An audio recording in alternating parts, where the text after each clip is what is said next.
Hi, ഞാനിന്നൊരു video ഇടാൻ തീരുമാനിച്ചത് ഒന്നുമില്ല. അപ്പോൾ നമ്മൾ അടുത്തിടെ ഉണ്ടായി കൃഷ്ണകുമാറിൻ്റെ മകൾ ദിയയുടെ ആ ഒരു പ്രസവം ബേസ് ചെയ്തിട്ടുള്ള ഒരു കാര്യത്തെക്കുറിച്ച് പറയാനാണ് കേട്ടോ.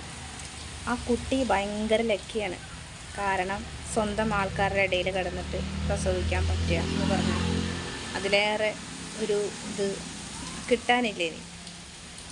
ഞങ്ങളെപ്പോലെ ഉള്ളവരൊക്കെ നമ്മുടെ ആരും കൂടെ ഉണ്ടാവില്ല. കുറേ സിസ്റ്റർമാർ, പിന്നെ നമ്മളതിനെ അത്രയും കാലം നോക്കിയ ഡോക്ടറും മാത്രം നമ്മുടെ കൂടെ ഉണ്ടാവും. ഡോക്ടർ നമുക്കൊരു ധൈര്യമാണ് കേട്ടോ.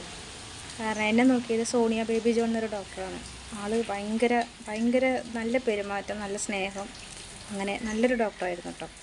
പക്ഷേ ഞാൻ പ്രസവിക്കാറായി പുഷ് ചെയ്യാൻ പറഞ്ഞ് പുഷ് ചെയ്ത് കുട്ടി പുറത്തേക്ക് വരുമെന്നായപ്പോൾ ഒരു സിസ്റ്റർ, എല്ലാ സിസ്റ്റർമാരും അങ്ങനെയല്ല, അവിടുത്തെ ലേബർ റൂമിൽ സ്ഥിരമായിട്ട് നിൽക്കുന്ന ഒരു സിസ്റ്റർ ഉണ്ട്. അത് പാമ സിസ്റ്ററാണ് കേട്ടോ.